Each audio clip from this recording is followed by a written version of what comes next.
आशा करता हूँ आप लोग बहुत अच्छे होंगे। नमस्कार साथियों, स्वागत है आपका अपना YouTube channel AI stock market analysis में। आज के इस वीडियो में हम लोग डिस्कस करेंगे इंडियन रेलवे फाइनेंस कॉर्पोरेशन के बारे में और इसके डीपली एनालिसिस करेंगे, जिसमें हम पहले देखेंगे fundamental, then technical, then price action. Video के अंत तक बने रहिएगा। इसमें आपको सारी मटेरियल अवेलेबल मिलेंगे और इसके बारे में कुछ न्यूज है, टारगेट है, इस पर भी हम लोग डीपली डिस्कस करेंगे। तो चलिए देर न करते हुए चलते हैं सीधे अपने टॉपिक पे और देखते हैं लास्ट ट्रेडिंग सेशन में इसकी क्लोजिंग 0.5% डाउन के साथ हुई है, जो कि क्लोजिंग प्राइस निकल के आई है 140 पे। और यहीं पे अगर 5 ट्रेडिंग सेशन में देखते हैं तो यहाँ पर हमें डाउनफॉल देखने को मिल रही है लगभग 0.5% का, और एक महीने में देखते हैं तो यहाँ पर भी लगभग 4.25% का डाउनफॉल हमें देखने को मिल रहा है। यही 6 मंथ में देखते हैं तो जबरदस्त गिरावट देखने को मिल रही है स्टॉक में लगभग 23% का, और एक साल में देखते हैं तो यहाँ पर भी हमें नेगेटिव रिटर्न देखने को मिल रहा है, जो कि लगभग 19% का शो हो रहा है। तो चलते हम सबसे पहले, ये तो हमने देखा स्टॉक के परफॉर्मेंस जो एक दिन से लेकर एक साल तक रहा। सीधा चलते हैं अब इसका फंडामेंटल चेक करने के लिए। इससे पहले आप लोगों से रिक्वेस्ट है कि अगर चैनल पर फर्स्ट टाइम विजिट किया है तो चैनल को सब्सक्राइब करें और बेल आइकन को प्रेस करें, ताकि इस तरह की वीडियो की नोटिफिकेशन आप तक पहुंच सके। तो आइए पहले हम देख लेते हैं लास्ट ट्रेडिंग सेशन में इसकी क्या परफॉर्मेंस रही। तो लास्ट ट्रेडिंग सेशन में जो वॉल्यूम निकल के आई है इसका 158 लाख की वॉल्यूम निकल के आई है। वहीं अगर रुपए में देखें तो 222 करोड़ का ट्रांजैक्शन हुआ है। डिलीवरी क्वांटिटी अगर देखते हैं तो यहाँ पे लगभग 23.5% का, और बाउन वीक हाई अगर देखते हैं तो 15 जुलाई 2024 को 229 का स्टॉक ने लगाया था। बाउन वीक लो देखें तो 14 मार्च 2024 का 116 पे है। वहीं ये स्टॉक करता क्या है इस कंपनी का, ये है फाइनेंशियल इंस्टीट्यूशन। जी हाँ, रेलवे का सारा फाइनेंस करता है यह स्टॉक। तो बहुत ज़बरदस्त स्टॉक है और लॉन्ग टर्म के लिए तो बहुत बेस्ट इसमें फ्यूचर है। हाँ, ये है कि अभी इसकी वैल्यू इन्वेस्टर जो समझ रहे हैं वो अपने पोर्टफोलियो में रखे हैं। अगर लॉन्ग टर्म के लिए आप इसे बाई करना चाहते हैं तो इसमें क्या अभी टेक्निकल बन रहा है, जिसके बारे में हम लोग देखेंगे चार्ट पे। उससे पहले एक बार हम फंडामेंटल देखते हैं, उसके बाद हम चलेंगे चार्ट पे। तो चलिए फंडामेंटल देखने के लिए अपने फंडामेंटल के स्क्रीन पे चलते हैं। फंडामेंटल में हम सबसे पहले देखते हैं कंपनी का मार्केट कैप। जी हाँ, 1,83,848 करोड़ का इसका मार्केट कैप है। बहुत बड़ी कंपनी है और रेलवे वैसे भी छोटी मोटी सेक्टर तो है नहीं, तो इस सेक्टर के लिए फाइनेंस करने वाली कंपनी भी लाजमी है कि बहुत ही ज़बरदस्त होगा। स्टॉक पी अगर देखते हैं तो 28 का है, और यही इंडस्ट्रीज पी भी 28 का है। यानी ये स्टॉक ना महंगा है और ना ही सस्ता, इंडस्ट्रीज के अकॉर्डिंग है। ये एक इसकी प्लस पॉइंट है। यहीं आरओसी देखते हैं तो 5.73 का है और आरओई नियर अबाउट 14 का है। बुक वैल्यू जो इसकी देखते हैं तो 40 का है, डिविडेंड यील्ड 1.07 का है, फेस वैल्यू 10 का है। और कंपनी के ऊपर अगर कर्जे की बात करें तो 4,06,528 करोड़ का। जी हाँ, फाइनेंस सेक्टर की है कंपनी, तो डेप्थ तो इस पर बनती है, क्योंकि इसको पैसे कहीं से उठाना है और कहीं देना है। तो जैसे कि आप बैंक को भी देखते हैं तो किसी भी बैंक को उठा के देखिएगा तो उसकी डेप्थ जबरदस्त देखने को मिलेंगे। वहीं अगर कैश देखते हैं तो 325 करोड़ का कैश है। तो 5 साल का जो मीडियम पी है 6.7 का है, और ये करंटली अभी ट्रेड कर रहा है 28 पे। तो परफॉर्मेंस के अकॉर्डिंग तो देखते हैं तो ये अभी महंगा दिख रहा है पिछले 5 साल में। और यहीं अगर 3 साल में देखते हैं, चूंकि ये कंपनी अभी हाल ही में लिस्ट हुई है, 3 साल का पी देखते हैं तो इसमें 7.3 का है। उसके हिसाब से ये अभी एक्सपेंसिव नज़र आ रहा है। हाँ, यहीं पे अगर 1 साल के पी देखते हैं तो नियर अबाउट 32 का है, और उससे चीप वैल्यू पे अवेलेबल है। तो ये 1 ईयर्स का डाटा में हमें एक सस्ते वैल्यूएशन पे नजर आ रहा है। लेकिन 3 साल और 5 साल में देखते हैं, 5 साल पहले तो ये लिस्ट भी नहीं हुई थी, लेकिन 3 साल वाले डाटा में अभी ये एक्सपेंसिव नजर आ रहा है। यही कंपनी के कुछ प्लस पॉइंट है और कुछ नेगेटिव पॉइंट है, जो कि आप रीड कर सकते हैं। नेगेटिव पॉइंट ज़्यादा है और प्लस पॉइंट एक ही है। पेयर कंपनी है, इसके हम लोगों को डिस्कस करना इंपॉर्टेंट है। तो पेयर कंपनी में 8 कंपनी है, 8 में सबसे नंबर 1 कंपनी है मार्केट कैप के हिसाब से। जी हाँ, बहुत बड़ी कंपनी है। प्रॉफिट ग्रोथ देखते हैं तो 9.25 का है, और सेल ग्रोथ 2% का है। यही कंपनी के क्वार्टरली रिजल्ट देखते हैं तो क्वार्टरली रिजल्ट में इस क्वार्टर में थोड़ा सा डाउनफॉल हमें देखने को मिल रहा है। अगर हम क्वार्टरली रिजल्ट की डिस्कस करें तो क्वार्टर ऑन क्वार्टर तो हमें डाउन देखने को मिल रहा है, जो कि लगभग 150 करोड़ के समथिंग में, 140 करोड़ के समथिंग में डाउनफॉल देखने को मिला है, जो कि सितंबर क्वार्टर में 6,900 करोड़ था, जो इस बार 6,763 करोड़ है। यहीं अगर ईयर ऑन ईयर देखते हैं तो इसमें थोड़ा सा मामूली जंप हमें देखने को मिल रहा है। जब कंपनी की सेल कंटिन्यू ग्रोथ हो रही है तो लाजमी है कि उसका एक्सपेंस भी बढ़ेगा, इसमें कोई दो राय नहीं है।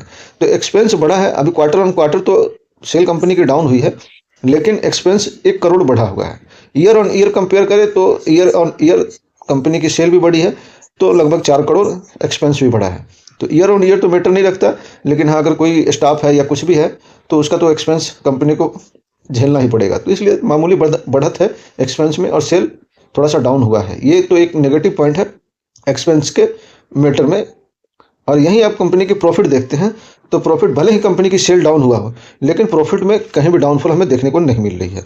ये एक प्लस पॉइंट है। जैसे कि नेगेटिव पॉइंट हम लोगों ने देखा सेल में, यहाँ पे डाउन हुआ है। एक्सपेंस भी नेगेटिव है। जब अगर कंपनी की इनकम कम हुए हैं तो खर्चे भी कम होने चाहिए, लेकिन ऐसा देखने को नहीं मिल रहा है। इसका वजह है कि कंपनी ने पिछले क्वार्टर में 1613 करोड़ का प्रॉफिट किया था और इस क्वार्टर में 1631 करोड़, यानी लगभग कंपनी अगर मोटा मोटा देखें तो 20 करोड़ ज़्यादा इनकम हुआ है, जिसकी जगह पे 1 करोड़ ज़्यादा एक्सपेंस हुआ है। तो ये कोई बड़ा इशू नहीं है। वहीं अगर ईयर ऑन ईयर देखते हैं तो कंपनी ने लगभग 32 करोड़ का ज़्यादा इनकम किया है। वहीं अगर पीई देखते हैं तो कंपनी का पीई कंटिन्यू ग्रोथ अच्छी दिख रही है। अगर ईयर ऑन ईयर कंपेयर करें तो जहां 1.22 का था और अभी 1.25 का है, पिछले क्वार्टर में 1.23 का था। तो क्वार्टर ऑन क्वार्टर और year on year EPS company का बेहतर करता हुआ दिख रहा है। यही कंपनी की कंपाउंडिंग सेल ग्रोथ देखें तो ये नंबर लगभग ठीक ठाक देखने को मिल रहा है, लेकिन लास्ट 1 ईयर का नंबर तो कुछ खास अट्रैक्टिव नहीं है। कंपाउंडिंग प्रॉफिट ग्रोथ देखते हैं तो ये ठीक ठाक है, लेकिन वही सवाल है कि लास्ट 1 साल का नंबर ठीक नहीं है। स्टॉक प्राइस सीएजीआर देखते हैं तो 3 साल का अवेलेबल है, जो कि बहुत बेहतरीन है, लेकिन 1 साल का नेगेटिव है। रिटर्न ऑन इक्विटी देखते हैं तो ऑल ओवर मोटा मोटा ठीक कहेंगे, बहुत बेहतरीन नंबर नहीं कहेंगे। अब आइए इसकी हम देख लेते हैं शेयर होल्डिंग पैटर्न, जो कि कंपनी के पास बहुत ज़बरदस्त मात्रा में है, 86.36%। तो इसमें जो सेबी की गाइडलाइंस है कि जो भी कंपनी आईपीओ लाती है उसको 3 साल के अंदर में, यानी मैक्सिमम 3 साल तक वो अपने पास चाहे तो 99% स्टेक रख सकती है, लेकिन 3 साल के बाद जैसे 3 साल का पीरियड खत्म होता है उसको अपना स्टेक 75% से नीचे ले जाना होता है। मैक्सिमम आप 74.99% रख सकते हैं, लेकिन 75% नहीं रख सकते हैं। तो उसके हिसाब से कंपनी को कुछ ही दिनों में, यानी मेरे ख्याल से कंपनी 21-22 में लिस्ट हुई थी, 22-23 में लिस्ट हुई थी, तो ये लगभग 25-26 में अपना ओएफएस के जरिए होल्डिंग जो है वो डाउन करना पड़ेगा इनको। अभी ये देखते हैं इसमें कब ये ओएफएस लाते हैं या किस तरह से अपनी शेयर होल्डिंग कम करते हैं। एफआई की बात करें तो एफआई के पास लगभग 1% स्टेक स्टेबल है। पिछले क्वार्टर में इनके पास ज़्यादा था, 1.09% था, जो कि अभी घट के 1.01% हुआ है। तो एफआई इसमें अपना थोड़ा सा स्टेक डाउन किए हैं। वहीं अगर डीआई की बात करें तो डीआई अपने स्टेक अगर क्वार्टर ऑन क्वार्टर कंपेयर करें तो इम्प्रूव हुआ है, जो कि 1.08% से 1.24% हुआ। यही पब्लिक की शेयर होल्डिंग पैटर्न की बात करें तो इसमें भी थोड़ा सा डाउन देखने को मिल रहा है, जो कि नॉर्मल है और कोई विशेष बात नहीं है इसमें। तो ये तो हमने देखा फंडामेंटल। अब हम देख लेते हैं इसमें कि बिग प्लेयर जो म्यूचुअल फंड वाले हैं वो क्या कर रहे हैं। सबसे बड़ा किसी भी स्टॉक में रोल होता है वो बिग प्लेयर का होता है। अगर बिग प्लेयर ठीक ठाक परफॉर्मेंस कर रहे हैं, यानी उस सेल में उस स्टॉक में बने हुए हैं, तो इसका मतलब कि उसमें कुछ ना कुछ इंप्रूवमेंट या कुछ एस्पेक्ट वो रखते हैं जिसकी वजह से उसमें वो बने हुए हैं या अभी हाल ही में खरीदारी कर रहे हैं।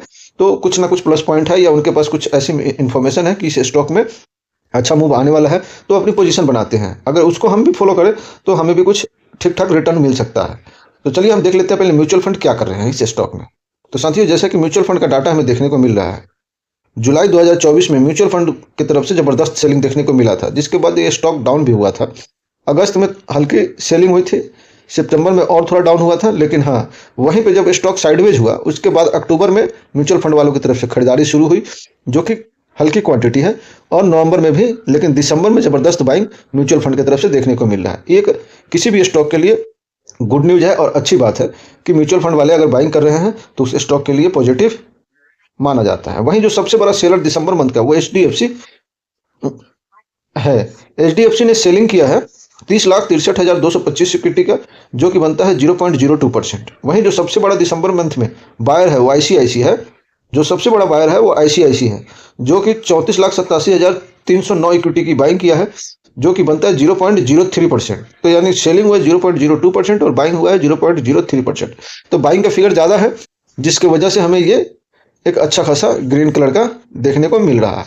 तो ये तो हम लोगों ने देखा कि म्यूचुअल फंड की तरफ से अब इसमें बाइंग शुरू हो गया, और बाइंग शुरू अक्टूबर में ही हुआ था, जो कि कंटिन्यू नवंबर में ही बरकरार रहा, और दिसंबर में म्यूचुअल फंड की तरफ से एग्रेसिव बाइंग इस स्टॉक में होता हुआ नजर आ रहा है। तो साथियों, अब हम लोग आ गए हैं चार्ट पे, और चार्ट का ये जो देख रहे हैं ये डेली टाइम फ्रेम में है। तो डेली टाइम फ्रेम में हमें ये दिख रहा है कि स्टॉक लगभग सितंबर मंथ से ही इस दायरे में कामकाज करता हुआ दिख रहा है। यहाँ पे देखेंगे आप सितंबर मंथ में जो अपने एक मेजर सपोर्ट था उसको ब्रेकडाउन दिया, जो कि फिलहाल अभी तगड़ा रेजिस्टेंस के तौर पे वर्क करता हुआ दिख रहा है। यहीं पे जो अभी फिलहाल में सपोर्ट बन रहा है वो 128 के समथिंग में है और रेजिस्टेंस जो है वो लगभग 164 के समथिंग में है। अभी फिलहाल स्टॉक करंट ट्रेड कर रहा है 140 के आसपास में। तो ये तो हमने देखा डेली टाइम फ्रेम पे इस स्टॉक में क्या पोजीशन बनेगी। अब जरा वीकली टाइम फ्रेम पे नज़र मारते हैं तो वीकली टाइम फ्रेम में भी कुछ ऐसे ही नज़र आ रहा है। ये जो आप ग्रीन और रेड कलर का देख रहे हैं ये फिबोनाची का रिट्रेसमेंट हमने लगा रखा है। जब इसमें जो दिख रहा है ये जब 2024 के स्टार्टिंग में, जी हाँ, जनवरी मंथ में जो इसमें मूव आया था और उसके बाद इस स्टॉक में एक डाउनफॉल देखने को मिला था। जैसे कि आप देख रहे हैं ये एक जबरदस्त मूव हुआ, यहाँ पे थोड़ा सा साइडवेज रहा था। अगस्त के बाद से एक रैली दिया था, अगस्त के बाद सितंबर में, और अक्टूबर नवंबर दिसंबर थोड़ा सा साइडवेज रहा। उसके बाद में एक जबरदस्त रैली देखने को मिला जो कि स्टॉक 80 रुपए से निकल के 180 पे पहुंच गया था। जी हाँ, जबरदस्त मूव देखने को मिला। उसके बाद में एक डाउनफॉल देखने को मिला हमें। तो डाउनफॉल में जो इसमें एक पॉजिटिव चीज देखने को हमें मिली वो ये है कि ये जब डाउन हुआ है स्टॉक तो ये जो फिबोनाची का 0.5 का जो पॉइंट है इसको ये ब्रेक नहीं किया। अगर क्लोजिंग देखेंगे वीकली टाइम फ्रेम पे जो कैंडल हमारा है वो ठीक इसको टच करते हुए क्लोजिंग दिया है। उसके बाद ये प्लस पॉइंट इसलिए है कि जब ये इसको डाउन होकर क्लोजिंग नहीं हुई कैंडल की तो वहां से भी एक मूव ठीक ठाक देखने को मिला। अब जब एक मूव हमें अच्छा देखने को मिला उसके बाद फिर ये स्टॉक में डाउनफॉल देखने को मिला जो कि लगभग 220 का हाई लगाया था, और जब उसको डाउन किया, जब वहां से वो डाउन हुआ तो अब जाके 128 का जो इसका सपोर्ट है उसको टेस्ट किया है। टेस्ट करके अभी फिलहाल 140 पे इस सप्ताह क्लोजिंग आई है। अब नेक्स्ट वीक में इसका देखते हैं क्या परफॉर्मेंस है। अगर आप पर्सनली मैं अपना पॉइंट ऑफ व्यू रखूं इस पे तो इसमें अभी कुछ भी बुलिश प्राइस एक्शन बनता हुआ नजर नहीं आ रहा। इसका वजह ये है कि अगर आप या मैं ये आप लोगों से एक डिस्क्लेमर भी दे दूं कि इस स्टॉक के अकॉर्डिंग जो भी इस वीडियो में डिस्कस किया जा रहा है ये मेरा पर्सनल पॉइंट ऑफ व्यू है और ये वीडियो सिर्फ और सिर्फ एजुकेशन पर्पज के लिए बनाई जा रही है। मेरे तरफ से कोई बाई या सेल का रिकमेंडेशन नहीं है। अगर आपको किसी भी तरह की बाई या सेल करते हैं तो अपने फाइनेंशियल एडवाइजर से डिस्कस कर ले, उसके बाद ही आप किसी भी तरह का कोई डिसीजन लीजिएगा। अगर इसमें मेरा पर्सनल पॉइंट ऑफ व्यू देखेंगे तो जब ये स्टॉक अगर आप होल्ड कर सकते हैं लॉन्ग टर्म के लिए, आप इस स्टॉक में पोजीशन बनाने की सोच रहे हैं तो अभी करंट मार्केट प्राइस में भी थोड़ा बहुत स्टॉक एक्यूमुलेट कर सकते हैं, ग्रिप कर सकते हैं। अगर यहां से ये डाउन जाता है तो डाउन जाने के बाद 128 130 के समथिंग में फिर एक्यूमुलेट करने के बारे में आप सोच सकते हैं। यानी first buying current market price पे, सेकंड बाइंग सपोर्ट पे। अगर ये सपोर्ट पे नहीं आता है तो फिर सेकंड बाइंग के लिए हमारे पास अपॉर्चुनिटी बनती है जब ये 164 का ब्रेकआउट देता है। उस कंडीशन में यहां पर भी देखिए एक बार ये बना हुआ है कैंडल दिसंबर मंथ में, लेकिन यहाँ पे ये डोजी बना हुआ है। डोजी का मतलब क्या है कि जो ट्रेंड है उसको रिवर्सल देगा, यानी ये अप ट्रेंड है तो अप ट्रेंड को रिवर्सल दिया इसने डाउन ट्रेंड में।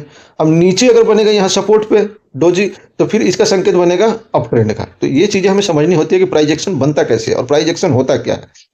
तो अगर फिलहाल बाइंग की प्लानिंग कर रहे हैं तो करंट मार्केट वैल्यू पे लगभग 25% क्वांटिटी में आप इस स्टॉक को ग्रिप कर सकते हैं।